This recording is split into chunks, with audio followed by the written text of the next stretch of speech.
Hello, beautiful people. At last the journey reaches its final turn.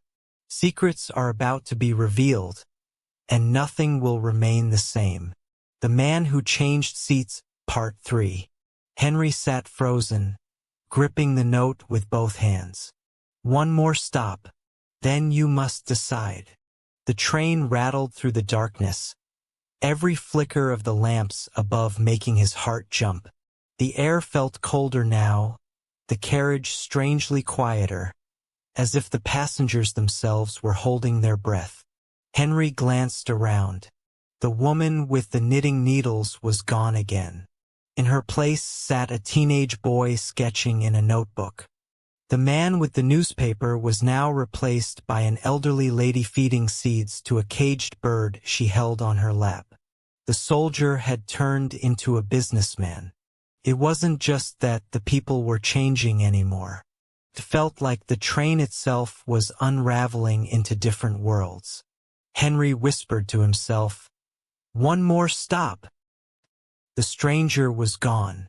He had stepped off at the last station. But somehow, Henry felt the man's presence linger, as if the very seat carried his voice.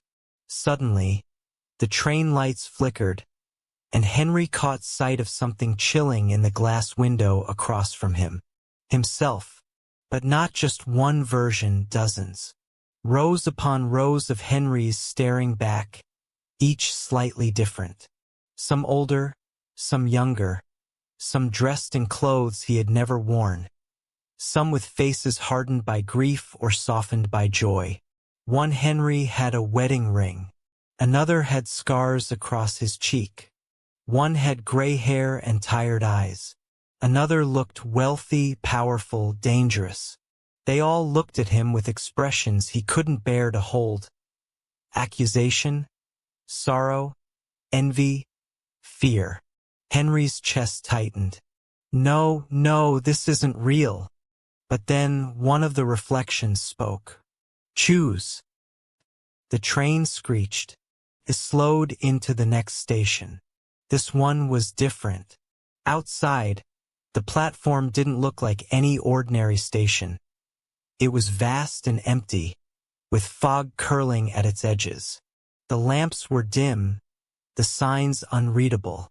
No other passengers waited. Yet Henry knew. This was his stop. The doors hissed open. Nobody else moved. The other passengers kept reading, knitting, sketching, whispering, unbothered, as if they didn't see the station at all. Henry stood up, heart pounding. He stepped toward the doors. But as he reached them, a voice whispered behind him, "Sit down." He turned. The seat he had been sitting in, the one the stranger told him to take, now looked wrong. Its fabric shimmered faintly, as though it wasn't made of cloth at all but of shadows. The air around it bent, warped, pulled. Henry could feel it, tugging at him. Suddenly, memories crashed through his mind. Moments from his life replayed in fast flashes. His father teaching him to ride a bike, the time he quit his job in anger, the woman he loved but never confessed to, the mistakes, the chances missed, the nights alone wishing for change. And then stranger memories, ones that weren't his but could have been. A Henry who became a painter. A Henry who married young. A Henry who never left his hometown. A Henry who made one different choice and lived a different life. His knees buckled. He gripped the doorframe, torn between stepping out into the foggy platform or sinking back into the cursed seat. The whispers of the reflections grew louder. Choose, choose, choose. Henry looked down at the note one last time, but the words had changed again.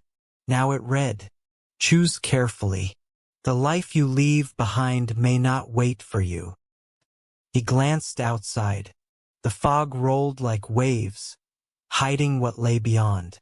He didn't know if it was freedom, death, or something stranger. He glanced back at the seat, pulsed faintly, like a beating heart. If he sat again, He knew he would see endless lives, endless versions of himself. Maybe he could find the perfect one. But the stranger's warning echoed in his ears. Too many changes, and you may lose track of who you truly are.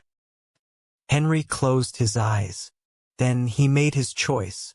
He either stepped into the fog, leaving the seat forever, never knowing which life was right, but finally free from the trap, or sat back down, surrendering himself to the endless maze of possibilities, chasing a life that might never truly exist. The train doors shut with a hiss. The whistle blew. And whichever choice Henry made, nobody would ever know. Because when the train left the station, his seat was empty. And in the end, it was clear.